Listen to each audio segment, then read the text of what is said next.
हरे कृष्णा। कैसे हैं आप सभी?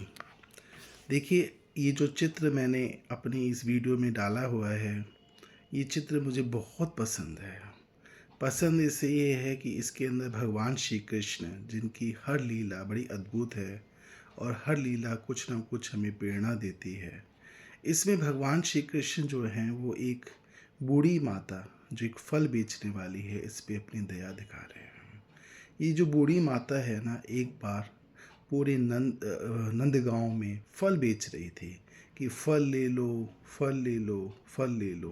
परंतु उस समय भाग्यवश उसका फल लेने वाला कोई नहीं था। वो सब जगह फल कहती, मैंने आज एक भी मेरी बोनी नहीं हुई, कोई तो मेरे फल ले लो। परंतु उस समय पूरे नंदगांव में किसी भी ने उसके फल नहीं लिए।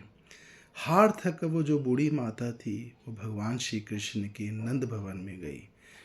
और नंद भवन में भाग्यवश कह लीजिए या कोई लीलावश कह लीजिए कि भगवान श्री कृष्ण के अलावा कोई भी नहीं था उस समय। और फल वाली जोर जोर से चिल्ला रही थी कि कोई फल ले लो, कोई फल ले लो। और जो भगवान श्री कृष्ण थे, बिल्कुल छोटे से बालक, 3-4 वर्ष के बालक थे, उस समय वो आए और कहते हैं कि माँ क्या बेच रही हो? तो वो कहती है मैं फल बेच रही हूँ। बोली फल कैसे हैं? बोली बहुत मीठे मीठे हैं बच्चे, अपनी मम्मा को, मैया को बुला ला। तो कहते मैया तो है नहीं, क्या तू मुझे फल नहीं दोगी? बोले नहीं नहीं, मैं तुझे भी फल दे दूँगी। तो बोली दे दो। तो भगवान श्री कृष्ण उसको फल देने लगे। बूढ़ी माता भगवान श्री कृष्ण को फल देने लगी। और भगवान की जो हाथ हैं वो बिल्कुल छोटे छोटे हाथ हैं, परंतु भगवान उस बूढ़ी माता पे दया करना चाह रहे थे। तो उन्होंने फल टोकरे भर के अपने छोटे छोटे हाथों में समेट लिए। और बूढ़ी माता भगवान श्री कृष्ण के इतने सुंदर रूप को देखकर फल देती जा रही है, और कृष्ण भगवान अपने हाथों में ऐसे से रखते जा रहे हैं और इतनी ज़्यादा संभाल के रखे कि एक भी फल उनके हाथ से नहीं गिरा। और जाके कहते हैं कि माँ अब मैं तुम्हें क्या दूँ? तो बूढ़ी माँ कहती जो भी थोड़ा बहुत अनाज जो तुम देना चाहते हो बेटा, वो मुझे दे दो। भगवान श्री कृष्ण फलों को लेकर अपने घर गए, अंदर गए और अपने फलों को रखा और थोड़े से एक मुट्ठी भर अनाज ले आए। देखिए, और जो अनाज ले आए वो अनाज जो है धीरे धीरे धीरे करके सारे अनाज गिर गए।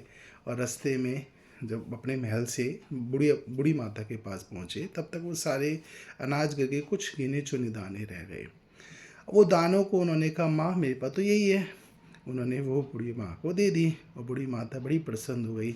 वह कहती आज मेरी अच्छी बोनी हुई है, आज मेरा अच्छा सामान बिका, आज मेरा अच्छा सौदा हुआ है। मतलब बूढ़ी माता के मन में जरा सा भी सिकंज नहीं था कि मेरे फल तो टोकरी भर के चले गए और मुझे सिर्फ कुछ 5-7 दाने ही अनाज के मिले हैं। वो बड़ी खुशी हुई, अनाज के दाने को अपनी टोकरी में रखकर अपने घर चली गई। रास्ते में दिख जलने लगी तो बूढ़ी माता को लगा कि जो मेरा जो टोकरा है वो भारी क्या होता जा रहा है, इसमें तो कुछ 2-4 दाने थे। और जब वो अपने घर पहुंची बूढ़ी माता, तो देखती हैं वो टोकरे में हीरे मोती जवाहरात रखे हैं। बूढ़ी माता समझ गई भगवान की कोई लीला है। उसने भगवान को बहुत धन्यवाद किया। तो देखो, ये कहानी बहुत छोटी सी है, परंतु इसमें बहुत शिक्षा मिलती है। पहली शिक्षा ये मिलती है कि हमें जब भी भगवान को कुछ देना चाहिए ना, तो अपना सर्वस्व अर्पण करना चाहिए। भगवान छोटी मोटी चीज़ नहीं लेते। भगवान हमसे कुछ लेना चाहते हैं तो वो सर्वस्व, सर्वस्व का मतलब वो होता है पुत्र पत्नी बच्चे सब धन संपदा। वो भगवान को सब कुछ अर्पण करोगे तभी भगवान अब को माना जाता है। और भगवान किसी का क्या करेंगे, पुत्र लेकर या किसी का बेटा लेकर, किसी की पत्नी लेकर, धन लेकर कुछ नहीं करते। भगवान उस धन को शुद्ध करते हैं। जब भगवान के पास हम कोई चीज़ अर्पण करते हैं तो भगवान उसको शुद्ध करते हैं और हमें वापसी दे देते हैं और कई हज़ार गुना करके देते हैं। ठीक है ना? जिस तरह से हम बैंक में पैसा जमा करते हैं, बैंक तो 5-7% ब्याज देता है, पर भगवान जिस रेट में देते हैं वो हम सोच भी नहीं सकते। दूसरी शिक्षा मुझे इस कहानी से मिली, वो ये मिली कि देखिए, हम सभी, दिवाली का समय था, सब लोग एक दूसरे को गिफ्ट देते हैं। हम क्या करते हैं, चीज़ होती है इतनी, बना देते हैं इतनी, और हम इस तरह से व्यवहार करते हैं। हम सभी करते हैं, ऐसा कुछ नहीं है कि एक व्यक्ति करता है 2 व्यक्ति करते हैं, हम सभी का इसी तरह का स्वभाव है। परंतु भगवान क्या करते हैं, देखो, भगवान जो गरीब है, गरीब से लेते हैं इतना, ठीक है ना, और देते हैं इतना।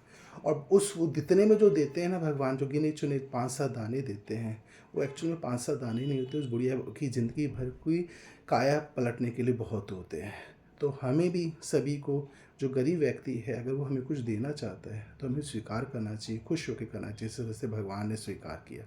और उसके बाद क्या कहते हैं, और हमें भगवान की ही तरह जब हम दें किसी को, तो हम इस तरह से ना दें कि जिस तरह से उसको लगे कि कोई हम पे एहसान कर रहे हैं, बल्कि उस तरह से देना चाहिए जिस तरह से भगवान श्री कृष्ण इस लीला में दे रहे हैं। भगवान श्री कृष्ण जब इस बुढ़िया को देते हैं ना, तो वो अपनी आँखों को नीचे झुका के देते हैं।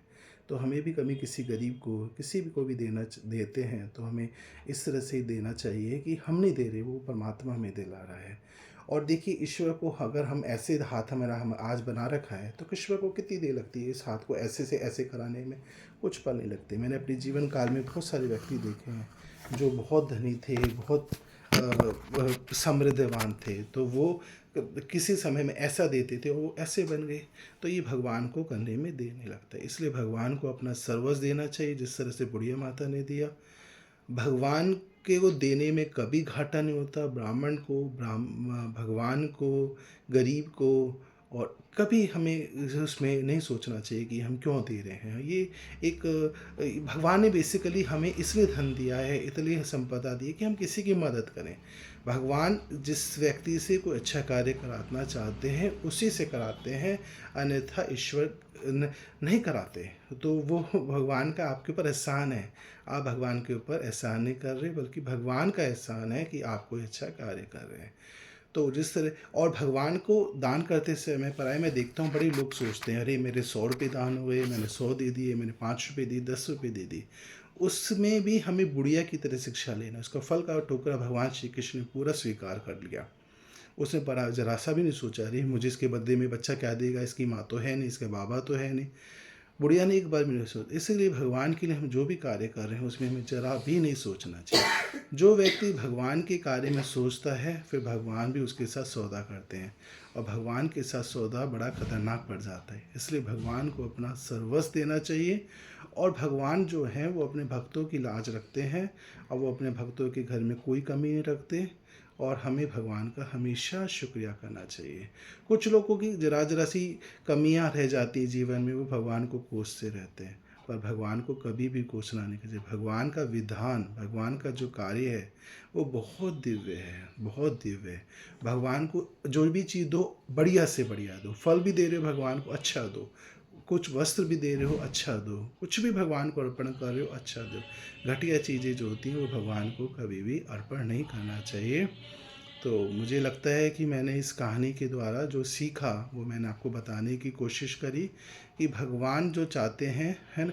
देखो, हम भगवान श्री कृष्ण की, भगवान राम की बहुत सारी लीलाओं का अनुगमन करते हैं, करना भी चाहिए, क्योंकि भगवान, पर भगवान श्री कृष्ण की हर लीला, हर कहानी के पीछे कुछ ना कुछ सिद्धांत छुपा है। अगर हम उस सिद्धांत को अपने जीवन में अपनाते हैं तो हम बहुत खुश होते हैं, हमारा जीवन बहुत सफल हो जाते हैं।